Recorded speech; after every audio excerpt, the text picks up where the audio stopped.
এই মুহূর্তে উদ্বোধন হতে চলেছে আমাদের প্লাস্টিক পৃথকীকরণ কেন্দ্র উত্তমপুর মৌজায়।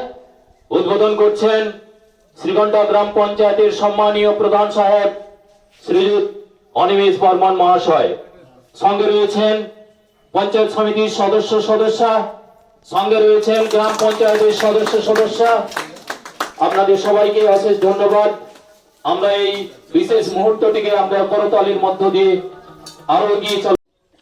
আমরা আমাদের সঙ্গে পেয়েছি গ্রাম পঞ্চায়েতের সদস্য সম্মানীয় শ্রীকান্ত পন্টাডা।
আমরা যেহেতু শ্রীকণ্ঠা অঞ্চলের একটা সেগ্রিগেশন সেট করেছি, যেটা হচ্ছে সাধারণ মানুষের যাতে উপকার হয় এবং যারা এটাই চাইবো যে আমার এলাকার মানুষ যাতে সুস্থ সবল থাকে, তার জন্য আমরা পলি পেপারগুলো এখানে ওখানে ফেলে দিই। সেটা না ফেলে আমরা একটা নির্দিষ্ট জায়গায় রাখবো এবং আমাদের যে টোটো গাড়িগুলো আছে সেই গাড়িতে আমরা তুলে দেবো।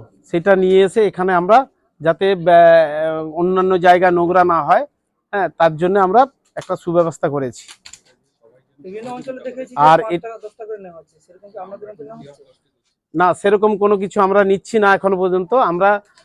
আমরা চাইবো যে আমার এই শ্রীকণ্ঠা অঞ্চল টোটাল সবাই যেন এটার জন্য সহযোগিতা করে, যাতে যে এখানে নোংরা টোংরা না ফেলে কমসে কম গাড়িতে যেন নির্দিষ্টভাবে তুলে দেয়, আমরা সেটাই চাইবো। নাম অনিমেষ বর্মন, শ্রীকণ্ঠা অঞ্চল গ্রাম পঞ্চায়েতের প্রধান। আমি শ্রীকণ্ঠা গ্রাম পঞ্চায়েতের সচিব পূর্ণেন্দু নায়েক।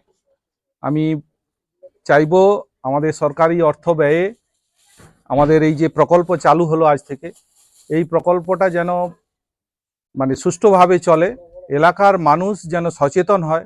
প্লাস্টিকের যে প্লাস্টিক বর্জ্যের যে ক্ষতিকর দিকগুলো আছে, সেই ক্ষতিকর দিকগুলো সম্পর্কে মানুষ যাতে সচেতন হয়ে প্লাস্টিক দ্রব্য এখানে ওখানে না ফেলে পরিবেশের ক্ষতি না করে আমরা যে সুষ্ঠু ব্যবস্থাটা আজ থেকে চালু করছি, অর্থাৎ বাড়ি বাড়ি প্লাস্টিক দ্রব্য সংগ্রহ, বর্জ্য সংগ্রহ, সেই প্লাস্টিক বর্জ্য সংগ্রহের যে কাজে তারা যেন সার্বিকভাবে সহযোগিতা করেন এবং পাশাপাশি যারা এই সম্পর্কে জানেন না তাদেরকেও যাতে সচেতন করে তোলেন, এটাই আমরা চাইব। আমাদের যারা নির্বাচিত সদস্য আছেন তাদেরকে আমরা যথেষ্টভাবে বলেছি এই প্রকল্পটা যাতে সুষ্ঠুভাবে চালু থাকে।